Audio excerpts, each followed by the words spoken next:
Hey, this is Malika of Evanston Live TV, and today we are having an artist talk. I love doing these artist talks. I collaborate with Creative Coworking. Well, actually, they have asked me to do these artist talks, and I'm so happy that they have because I have learned so much. Evanston has such a rich artist community, and I don't think enough people know about that. I don't think enough people know how many talented people we have in Evanston, and creative co-working captures all of them. All of them. I have enjoyed every exhibit that they have had, and each artist, I just get even more impressed. I'm just like, wow. So, the two artists that we have today, I think you all are really going to enjoy their work. It is absolutely beautiful. And I know some of you are watching Facebook Live. You actually heard us talking a little bit. You saw a little bit of the work already. But we're going to show you some great stuff today. And I hope you all can make it down to Creative Co-working at 922 Davis Street and check out these two phenomenal artists that we have today. We have with us Mike Berns. He's a photographer, but let me tell you, his photography is absolute artwork. You feel like you're in the picture with the people. That's how real it feels. And I can't wait for you all to check out some of his pieces and be sure that you go to Creative Co-working and see this live and in person. And then we have Sofia Ansaldo. Am I saying that right, Sofia? Yes, thank you. She sounds a lot sexier when she says it. Say it. Say your name. Sofia Ansaldo. Ansaldo. It just sounds so, I have to get the accent right, but her work is just beautiful, and she's motivated with music, and you can just see the music in her pieces, and I love to hear what motivates these artists. So let's get into it. Let's get into it. So Mike and Sophia, right now you all are again you're at Creative Co-working right here in Evanston, being featured the exhibit 922 Davis Street for anyone out there new to Evanston. You don't know about Creative Co-working. They're a great space um, for office space, and they showcase a lot of the artists here in Evanston. But Mike and Sophia, your work is just absolutely beautiful. Absolutely beautiful. Now, Mike, I'm familiar with your work. You had done a cowboy series back at Noise with my mom, artist Fran Joy, I did, yes. long ago. Yes, yes, and it was black cowboys. hmm It Yeah. was an African American rodeo in Dallas, Texas, during Black History Month a while back, and it was my first experience with rodeos, but it was pretty wonderful, to say the least. Wow. Wow. Um, I mean, that series was great, and the street series that you have right now at Creative Co-working is absolutely beautiful. So I'm curious. I'll start with you today, Mike, and then Sophia's going to give us a PowerPoint presentation of her work. Um, so, Mike, let me pull up a few of your pieces so people can see what it is that I'm talking about here. Hold on. Let me,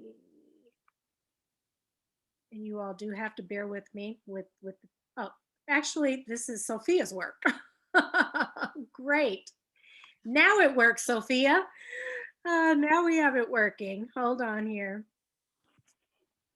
Uh, all right, here is Mike's pieces, and it's still showing me Sophia's work. What's going on here? Bear with me, people. Bear with me. Bear with me. Okay, hold on. So, Mike, the pieces that you have, once I get them up here, um, please tell us what is the motivation behind these pieces that you have? Uh, we were going to New York quite a bit, partly because my son was in college there and to New York City, and partly because my wife's parents lived there. So I spent a lot of time in the village photographing and I mean, shooting in New York City. Photographing as a street photographer is as good as it gets. And over 3 or 4 years, I began to kind of understand what I wanted out of my work. And so it's basically, like I said, it's all work shot in New York City. Mm, it's absolutely. I'm waiting for people to actually be able to see what it is that we are talking about here. Um, Gosh, Mike, I want people to see this work. Hold on. Everyone, bear with me, please, please, please. Okay, hold on here. Now, Mike, I know you had started on I was reading your bio and you had started out more on the East Coast. I know you had gotten a lot of your inspiration out there. I want to say the DC area. I live in Texas. I'm from Dallas and San Antonio, and I started really in grad school in Ithaca, New York, which is obviously a small town where Cornell is. Mhm. And I took courses there and then ended up teaching. And so both teaching and taking courses, I learned a lot about photography, and I had to obviously to be able to direct the classes. Then I moved back to Dallas and fell in with a lot of artists and a lot of photographers, and we ended up photographing rodeos, all types of things. And then I moved to DC, and Washington was great because I got to take courses at the Corcoran. There was a guy named Steve Zabo, who's this incredibly wonderful photographer who was pretty much my mentor, my teacher. And he taught me to really think about what I was doing, and also taught me about history. And I began to study and read excerpts from people who critique photographers that we know about, and the conversations and interviews with famous photographers like Robert Capa or Eugene Meatyard, all types of people. And it just blossomed from there, essentially. Mm. Now, what makes this series different from others that you've done? My mom loves your work. Oh yeah, I love her work too. I think she's a wonderful artist, actually. It's different in the sense that when I first started shooting, I was shooting film, so it was all black and white. Although at the same time, I shot color too at times, and I printed color myself in the darkroom. When I went to digital, obviously you have the choice of either, and so some of this is things from the past which were film, but most of it's digital. And I think being able to flip back and forth between color and digital is kind of interesting because some things kind of want to be color, some things kind of want to be black and white, some work both ways. Mm. So this uh, set obviously is both black and white and color because, like I said, some things just felt better in color and some better in black and white. Also, having read a lot about the history of photography, having read the interviews with quite a few photographers, I think my perception of how you fill the frame, which is pretty much what it ends up being about, from edge to edge, uh, I think it got better and better and better because I watched how other people filled the frame and I saw how they were thinking. And so this series probably is a point where a lot of those things came together. Mm. Your pieces look a lot like movies. Um, have you done any DP work on films? I mean, it just looks like film. There's a really interesting, I know I haven't, but there's a really interesting thing about that. A lot of times in movies, the frames are like still photographs. And Mhm. essentially, the frame, which I said is filled because of how you see the things that you're taking pictures of, there are things outside the frame which you're excluding, just like in a movie camera when it's shooting a scene. So in a certain sense, it really is like cinema because there are things happening, and then you take a little vignette, a little snippet of those things that are happening, which is your photograph. But then the next second, there are things happening afterwards, just like in a movie. Mm. Mm, absolutely beautiful. Now, the one of the people in the subway, um, that, I mean, that looks, the detail on that is like insane, absolutely insane. It's one of those things that a lot of photographers, street photographers, that again that I've read about, like Winogrand or Marowitz or people like that, just wait. They pick out a spot, and so the background, the context of what you're photographing is extremely important. So sometimes you can pick out a spot, just be patient and wait, and eventually the people will fill it, almost like actors, and that's when you take the picture. Mhm. And in this case, there's always luck involved, obviously. In this case, I got lucky. Mm.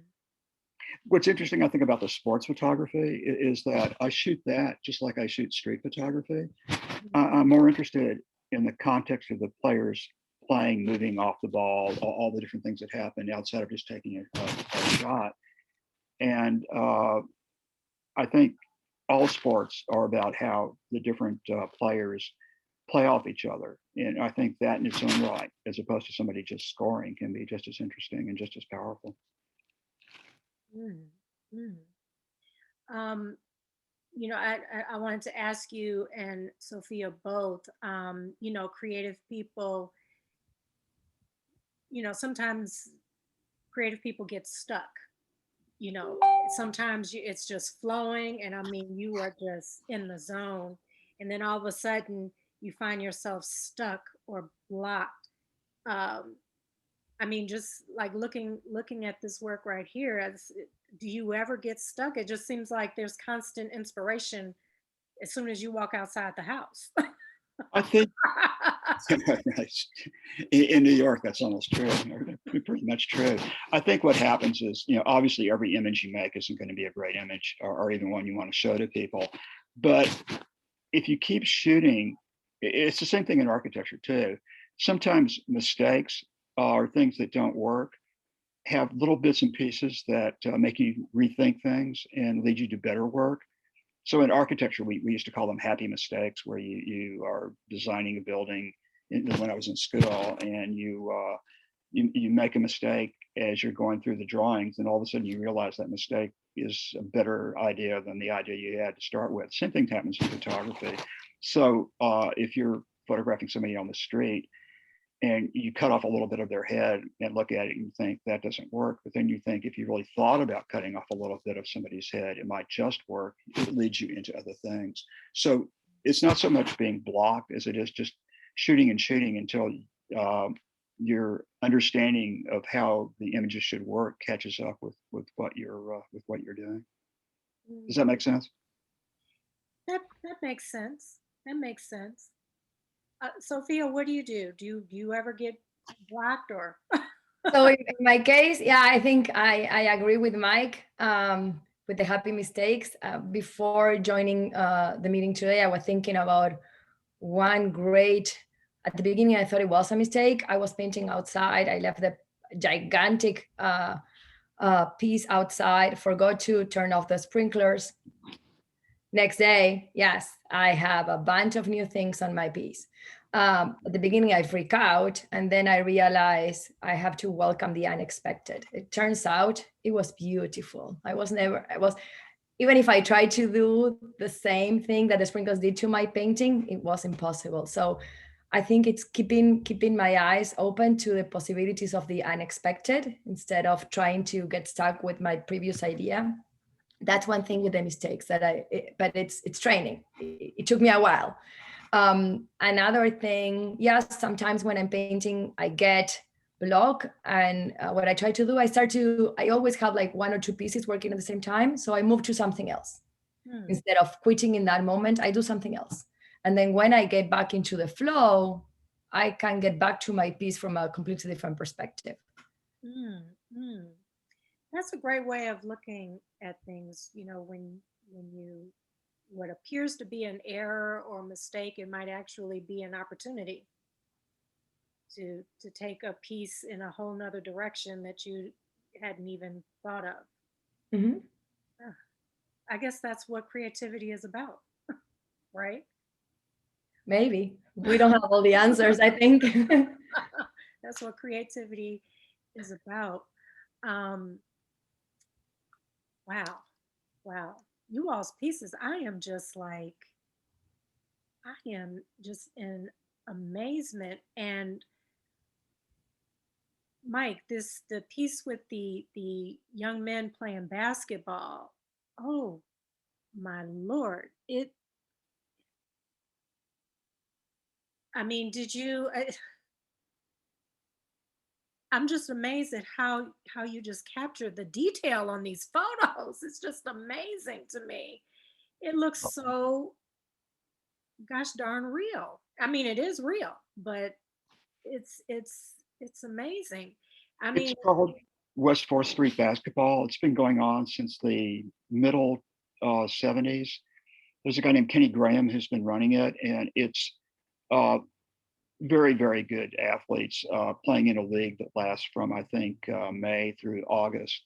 And they play every night of the week, and they come from all over New York City. And when I first started going there and living in the village with my wife, I found it and showed the person who was running it, Kenny, some of my images, and he let me become part of the whole system. And for 3 or 4 years, I sat at the court during the summers and photographed.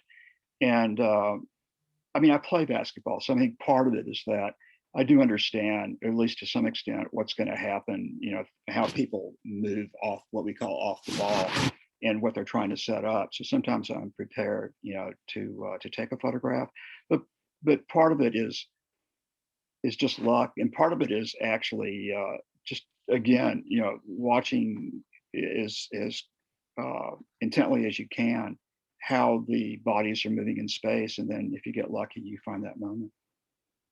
mm, mm. Now, have you, some people know at an early age that they're meant to be this creative person, that this is it. This is your journey. This is your purpose in life. Um, did you always know that this was your path, or did something happen that In you architectural found school, yourself?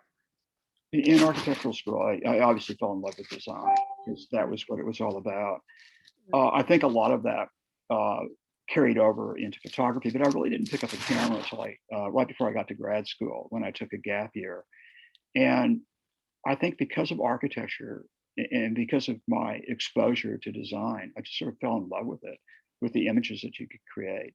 And while I still like doing architecture, obviously it's my background. There's something that happens in photography when it clicks, and it doesn't always click, but when it clicks, it's pretty magical. mm. Well, I would tell you your photographs. It's like I can smell the street. I can smell it just looking at it. The ladies walking down the street, the subway, um, even this woman where it almost looks like it's out of focus, but it looks perfect because she's in movement. It's yeah, I feel like I am there with these people and can even smell the streets. I get excited actually over that smell and the pulse of the city. So I feel like you really captured it. That's very nice of you to say. Yes, yes. Um, so Sophia, you have a presentation for us, and then we're going to open up for questions. I have uh, a lot of questions for both of you. So the guests, I suggest you get your questions in because I might keep them for a while because I'm so impressed with what I'm seeing. It's absolutely beautiful. So Sophia, so I learned you're from Argentina. Do I have that right? Yes. Yes, yes, yes. And you listen to music. I would love to know what music you listen to. My mom listens to Damien Escobar when she Oh, paints. Yes, yes. So I totally understand that music does drive. It does drive. so thanks. Thanks everybody for being here and for inviting us. Yes, actually, for me, I got my inspiration in nature, but it could be really a tiny piece. I go for walks every day, very I live very close to the lake, and I can say that most of my inspiration, I was thinking yesterday, it's really from the winter, from the colors of the winter, the snow, the ice, the lake. It could be a tiny piece of ice lingering on a rail close to the beach, or the effect of the wind in the snow. And then I got kind of stuck with that. And then I tried to abstract that into a completely different thing. Mhm. My creative process, yes, I set up everything and I start with and I put music. Which music? It really depends. I listen to Latin music, European music, a lot of Italian music, American music. I'm all over, from country to classical to pop, a bunch of different things. Every piece has a song linked to that. That doesn't mean that I was, of course, listening to the same song while I was painting that piece. It means that at some point of the process, that music was very relevant to me, and I capture that. So for every exhibit that I do, I try to create also a Spotify playlist where you can find the piece and the music. I'm also dance, also in Evanston. So I dance jazz since I was very, very little, and I carry that away during my whole life. And that's why for me, all my paintings, they have a lot of movement. I move sometimes. It was very curious because sometimes I'm teaching workshops in my house and I'm also moving. So I put music and I let it flow. And sometimes I move with my strokes. Sometimes I throw paintings. Sometimes I'm very meticulous in what I'm doing. But really the music takes me into a completely different dimension of what I'm trying to do in the canvas. Mm. Mm. Beautiful. And this piece is called Someone to You. Someone to You from Banners. That's a very, very popular song. I have also teenagers, so I have some of my songs. They are my source of music. My teenagers, they share with me a lot of music, but some the other thing, music for me, it's a very important part of my life as well. So I listen to music all the time. It takes me to a very happy place or to a quiet place. It leads me to places that I cannot go alone. So I really use music to transport myself. So this one is very active, for example. I can go to the next piece, and I think this piece is kind of the star of the show. So I really encourage you guys to go to visit what we have in Evanston, and you'll see most of the pieces there that I'm showing today. This one, the name of the painting is Reflection, and the music is My Light. That's kind of softer kind of music. Flow. This was like, I create a whole show around this piece. My previous show, the name was Flow. This is a very cool and different version of one of Sia's songs, but I really encourage you guys to try that song with this artist, Elastic Heart. The artists are Calling and C, very completely different version of the same song. Here you can see the strokes everywhere. So as I was dancing, you can see a lot of movement in this painting.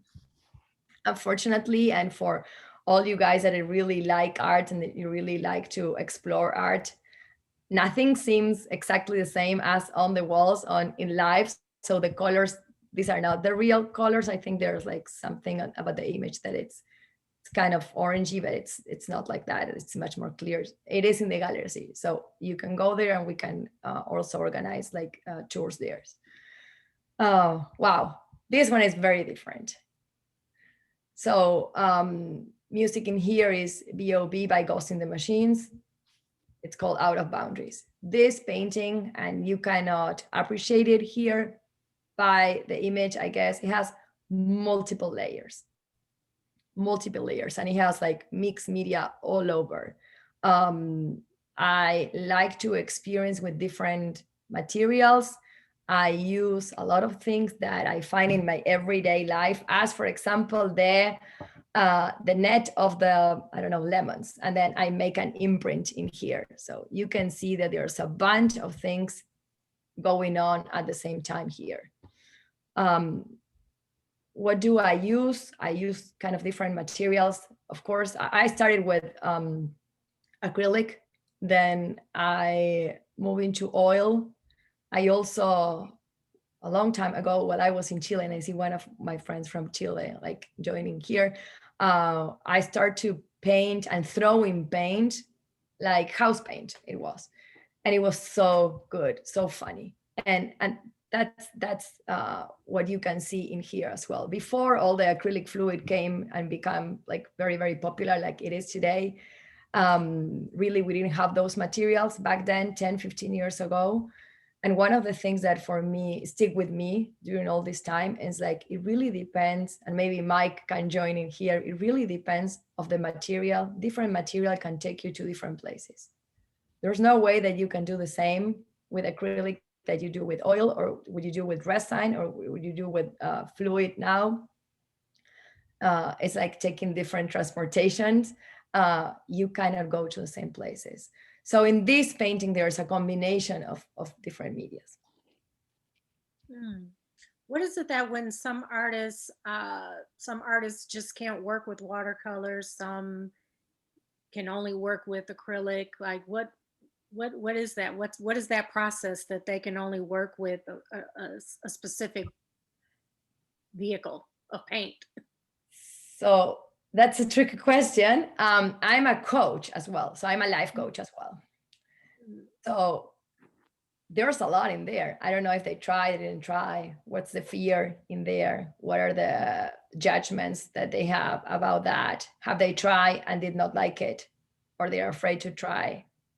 I don't know if you can or you cannot work. I tend to say like, what do you like? Or how do you want to enjoy the moment of painting? I really know that for me, it's not like painting that very defined things and with like very, very small brushes. I don't like that. I like to be more spontaneous. For me, art is a platform that it's completely undiscovered and developed, where you can really learn also a lot of things about yourself, where you can really also push you outside from your comfort zone.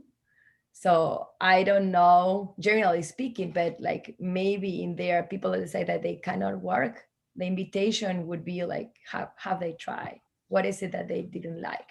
And going back, let me go back two or three slides here. So yeah, you see this one has a lot of blues, grays, and whites. This one as well, this one as well. This one doesn't. So my first couple of years in painting, I started painting like 13 years ago.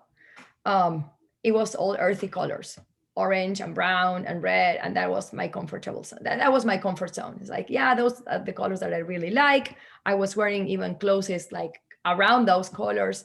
And then one day I make decisions, and you know what?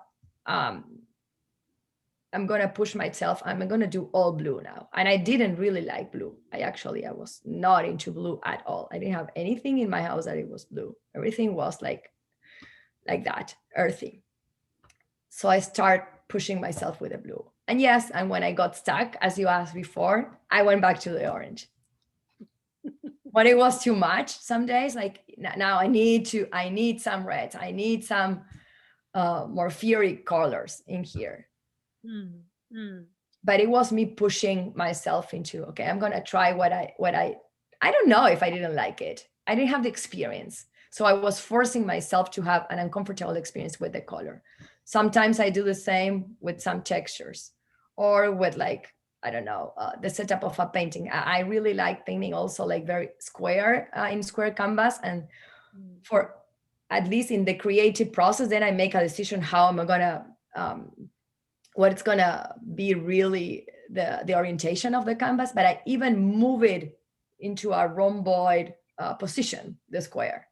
So I move it and I force myself continuously. Sometimes I close my eyes and start throwing things without even knowing, and then see what happens. And then I get back to that moment and see what do I want to do with that.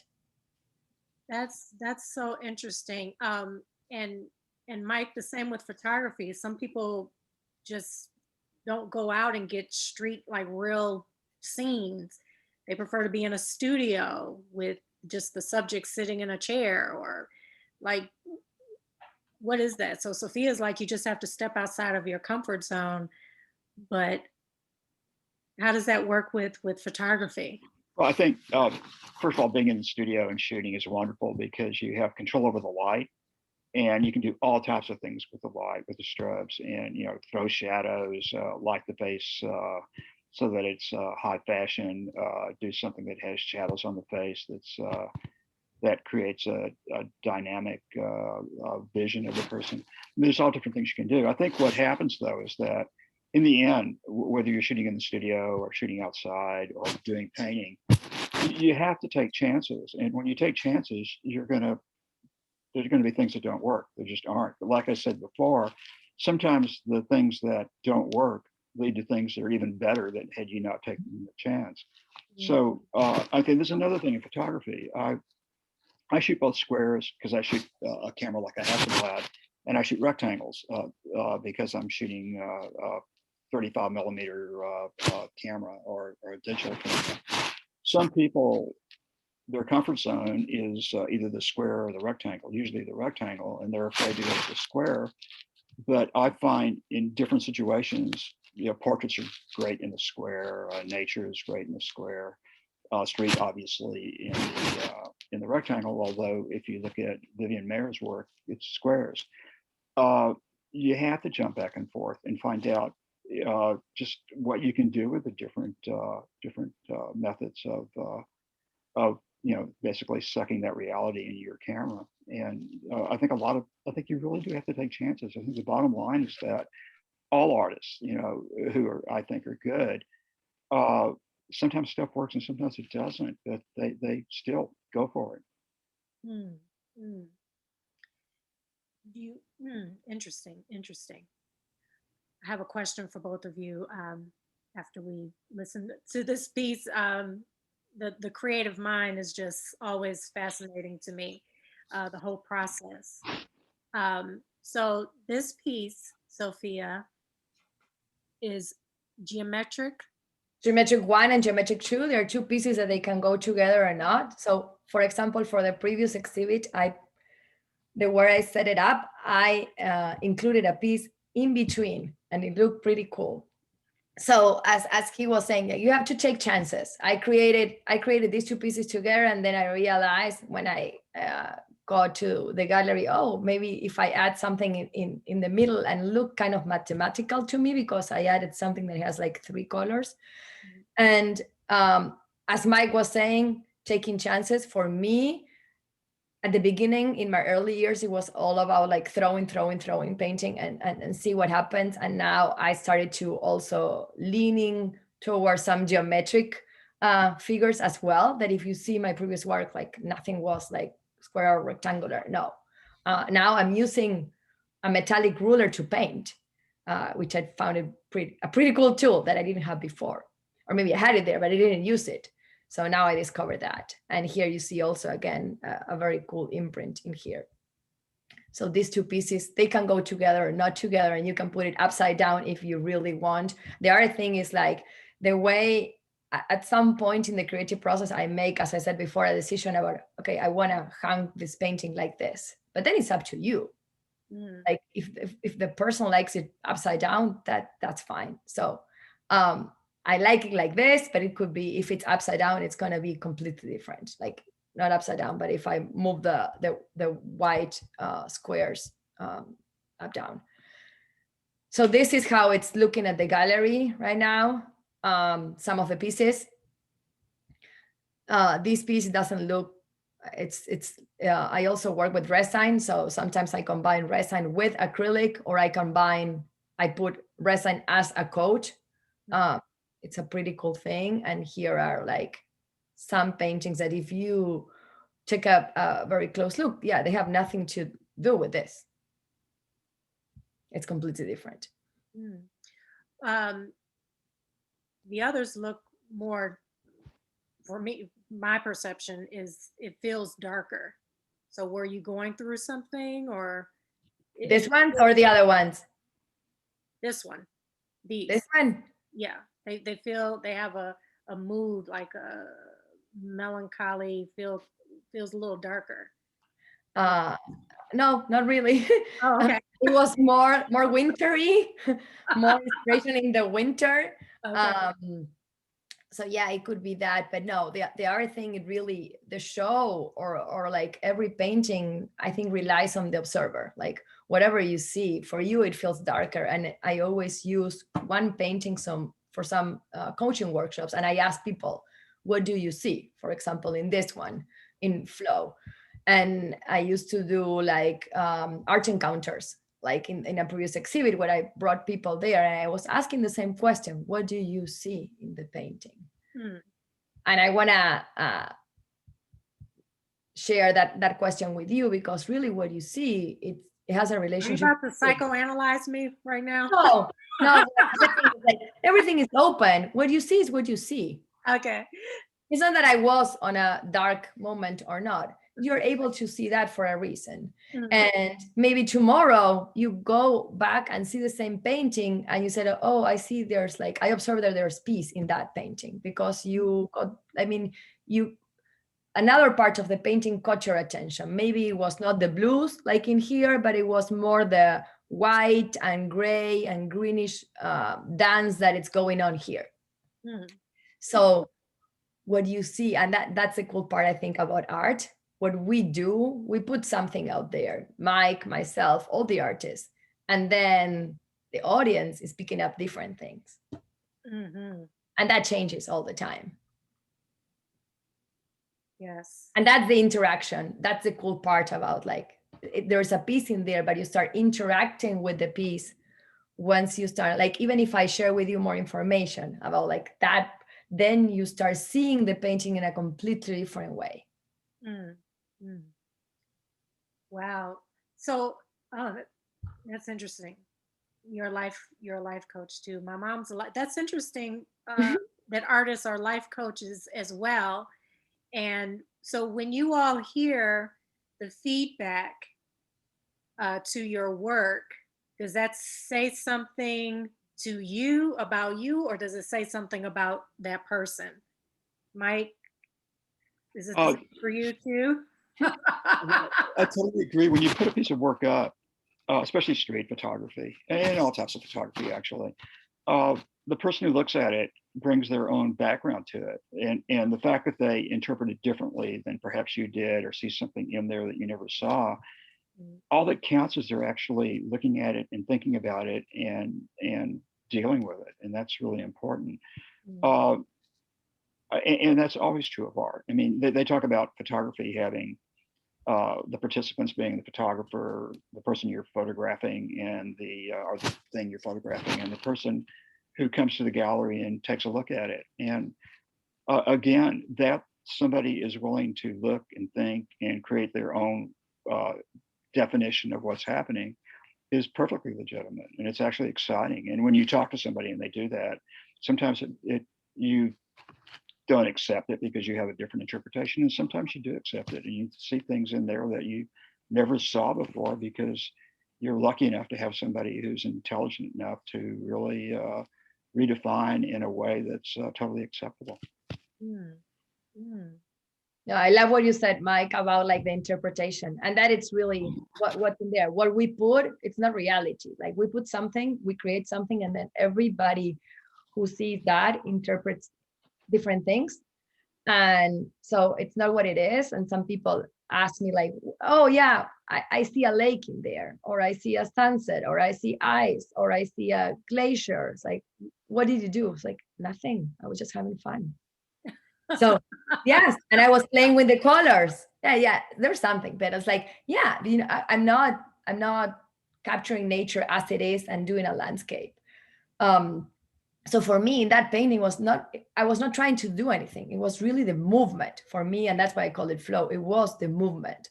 So some people were able to see, as I said before, landscape, and that's fine, and it's great, and I really enjoy hearing that. What are you able to see in what I do?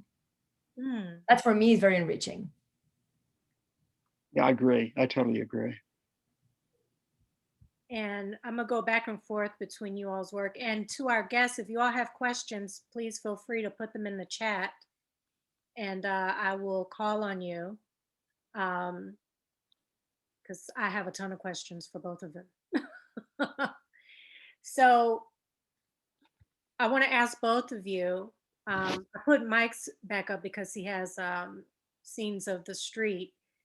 In terms of the rich art culture that we have here in Evanston, well, what are your thoughts on the art community here in Evanston? Because you both come from different places. I mean, you get your inspiration, sounds like from music, from whatever the environment is. What are your thoughts on the Evanston art community right now? And uh, Mike, I don't know. None of these look like Evanston to me. No, Organizing. I have a series that I've done on Evanston, but I haven't really shown it very often. This is totally New York. Everything in here, including the portrait, which is an actor who's from New York. Evanston has a really rich and wonderful art community. A lot of good artists, good photographers, good painters, good sculptors. It's in what's relatively a small town. It's amazing how many good artists there are, and that makes it fun because it's some artists, when you're in school, especially in design school, there's all types of competition going on. I think what I like about Evanston is that everybody seems to enjoy everybody else's work. It's not like I think my work is better, so I'm not going to look at yours. Everybody wants to look at everybody else's work and wants to enjoy it, whether they're doing photography like me or painting or whatever. And I think that's one of the real strong points in the art community in Evanston. Mm, mm. Yeah, I would love to see some of the street scenes that you've captured in Evanston. My thing with Evanston is anyone who says that they're bored in Evanston, I'm like, you must be a boring person because there is so much to do in Evanston. I mean, you step outside your house and we have beautiful tree lined streets, and I mean, just so much going on. The art community, our restaurants, our food, and causes. Everyone is attached to a cause, and it's just so much to do. So yeah, I would love to see that um, of your work, Mike. To see Evanston like come to life like that, captured. Um, Doing Evanston Live TV, I do video, so that's different. I would love to see some photographs of like real Evanston coming to life. I'd be happy to show them to you. Yes, yes, I would. That's a great idea. Yes, I would love to see that. I love Evanston is so beautiful. I would love to see that captured. And Sophia, if you could put your work back up again there. Um, Yep. as far as the Evanston art community, has any of that inspired, or what are your thoughts on the Evanston art community? I love Evanston. When I got here living with Netka, um, I moved here 8 years ago, and everything that I was doing for me, personal enrichment, it was in Evanston, and it is in Evanston. Now I have I have kind of a parenthesis because of COVID. I started painting in Evanston when I moved here with Jill King. Then I moved to the art center in Evanston. I was doing studio time with Janice Ponzi there. Great artists as well. The people that they were in the studio with me, amazing artists, all very welcoming. We used to share a lot of tips, and everybody was looking at what other people were doing to learn. I think there's not a sense of competition, but community really in there. Same with the dance. I go there. I don't do anything in my neighborhood really. Even though we have an art studio time here, I paint in my house. I have a studio in my house. Sometimes not with COVID, but I used to teach in my house as well in my studio. But when I wanna create or used to have a sense of belonging, it was in Evanston. So I think the community, it's great there. It's what I felt at home, really. And I think there's a bunch of artists, like it caught my attention how many places and artists and different things Evanston has to offer, really. Hmm. Hmm. Now, how did both of you come to fall in love and land first at Creative Coworking? When you first stumbled across Creative Coworking, how did that come to be? because it's a great space. It's a great space. I'm like, it should just be an art gallery. Period. It's a great space. Either one of you? Yeah, for me, it is an art gallery. No, for me, it is an art gallery. So I got in touch with them, I think it was 2 years ago, and I participated in one of the one night art and wine nights that they used to do before COVID. So I had my art in there, and then they offered me to be featured like downstairs. It was really like, for me, it was a big thing because people can see it from the outside. Unfortunately, it's COVID, but I'm so glad and happy that they're able to do these kind of things to put people together and keep the art alive, even in these very complicated moments and times. I think it's very important to find things for us to feel better and learn about different things. And I think art could be one of those. So I really love the space. And I encourage every person that really needs to have a place on their own, especially now working from home, that they're able to go there as well and enjoy some good paintings, because like there's like painting in every floor of Creative Coworking, so not only downstairs. Yes, yes. And they are located at 922 Davis Street. And how long will you all be there? This Until exhibit, the end of the month. End of April, yes.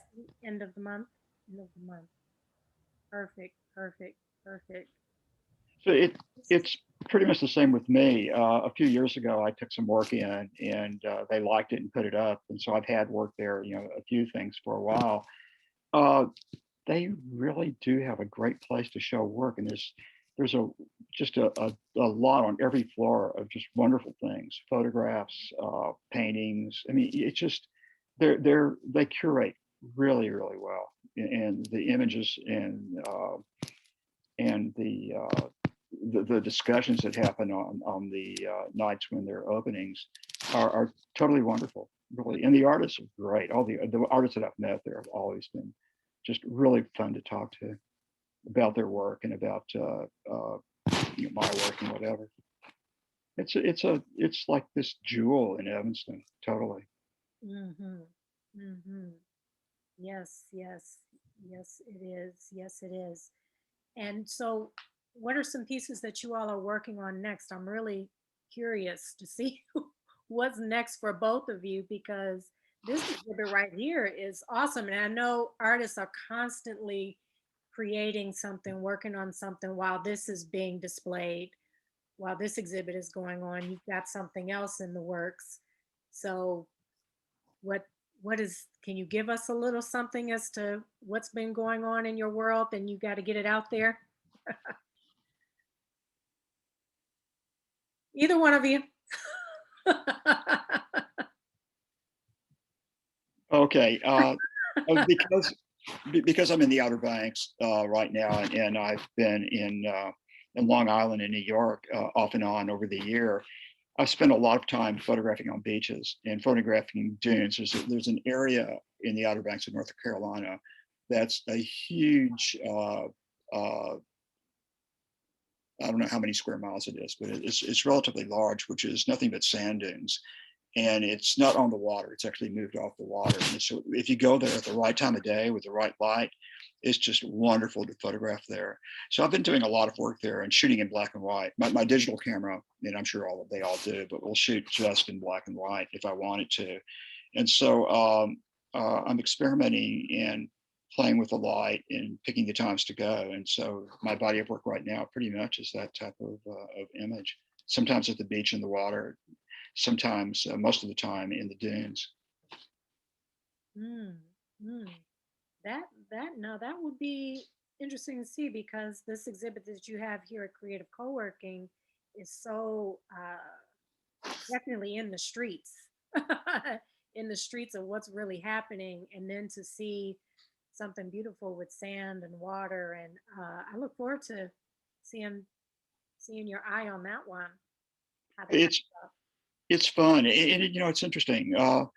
I do shoot nature periodically, and I do it because it's good, I think, to get away from what you're doing, experiment with something else. And sometimes some of the things, the lighting, whatever, bleeds back into what you were doing before, but it lets your mind refocus. And then you come back to doing street, as far as I'm concerned. And you have a fresh outlook on the whole thing. And shooting nature is my way of refocusing. Plus, shooting nature is fun too. I mean, when you get a beautiful, this interesting thing in art. I mean, we all talk about meaning and you know, when I was in school studying photography, you always had to explain your work and not just do it blindly. But there are times when just a beautiful picture is good enough. And when you're shooting nature, sometimes you get a wonderful picture that just because it's beautiful is perfectly fine. It doesn't have to make some sort of an intellectual statement. And that's what shooting nature does for me. I can't wait to see that, Mike. Please keep us posted. I will. I will. And Sofia? So for me, I've been doing also some face mask with art because I refuse the idea of being bored with like a plain face mask. So I was stamping some things on the face masks and I really enjoy. Then there are some materials that I have in my workshop as Chinese ink that I want to try that I didn't try before, and combining that with resin and not using the resin to coat, but to be part of the painting. And I'm also working on a very big piece that I have no idea what it's gonna lead me because now I'm just doing layers and playing with colors. Mm, mm. I'm gonna get one more question in here that I wanted to ask earlier um, when you all were talking. Pretty much, you were saying that artists, pretty much, they have to be fearless. You have to really step into the unknown and really put yourself out there. Um, I know a lot of creative people are, as Erica Badu says, we're sensitive about our stuff. We're very sensitive about our stuff. So, but at the same time, you have to be fearless. So I know it's a lot of people out there who are artists, whether it's photography, painting, video work, singing, songwriting, writing a novel, and they can't get past just the hump of letting other people see their work. It's just a fear of criticism, and you know, um, it's such a tough road to go that creative route, and you do have to be fearless. What would be your advice, both of you, to all of our artists out there in Evanston who haven't taken that step? They haven't taken that step to, one, get uncomfortable, two, put themselves out there, to reach out to creative co-working. Like, I think I want to showcase my work. I want the world to see it. You know, what's your advice, even on the creative end, their process, as well as getting out there? Either one of you. Sofia, you want to take that one first? Yes, I think piece of advice. People judge all the time. So even if you're not showing it to most of the people that you can show it, like there are some people that is judging you now. And when you are out there, you can also get feedback. That it's different. We all have a blind spot. So I can think about one of the paintings that I was showing you before, the Out of Boundaries. One of the things that used to happen to me before, I fall in love very early with my pieces and they were done. And then because I was able to be out there, I was able to take different feedback about like, oh no, maybe you can add this, or maybe you can do this, or what are you seeing there? It's not what I'm seeing. So once you're out there, you have a source, a lot of more things going on, and they can help you go to the next level. Otherwise, you're going to be stuck doing the same all the time and you're going to be getting the same results.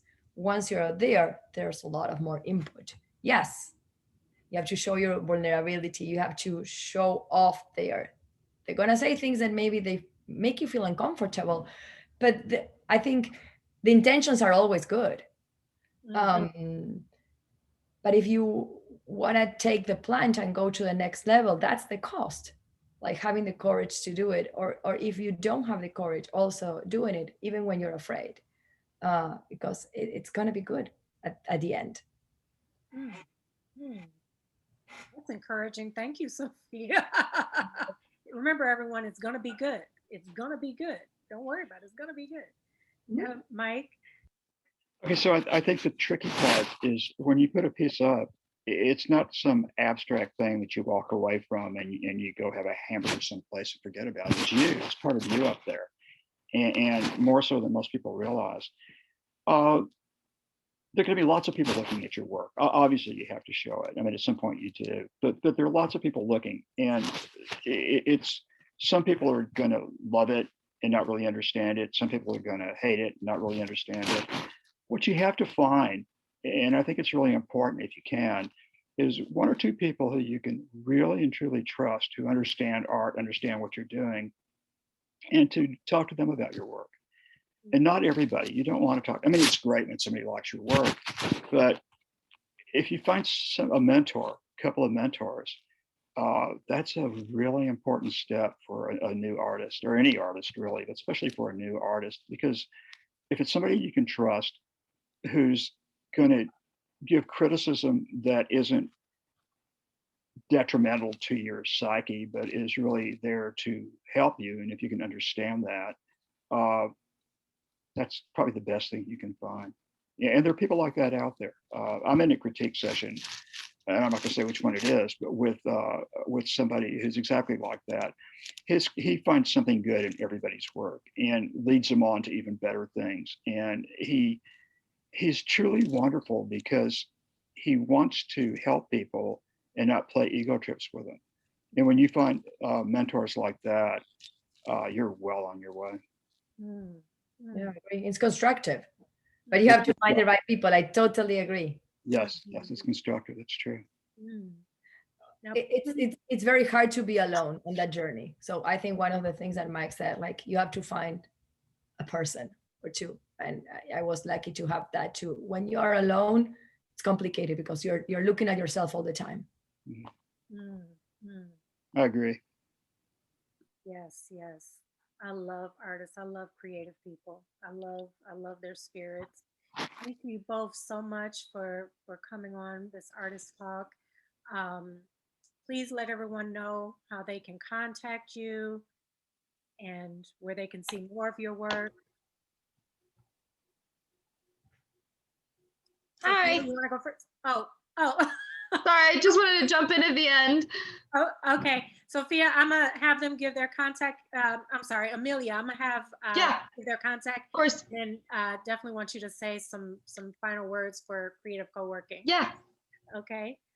Sophia, where can people contact you? See more of your work? I have a website. I'm on Instagram. On Instagram is SOF, the first three letters of my name with F, ANSALDO@gmail.com. I can put it on the chat box.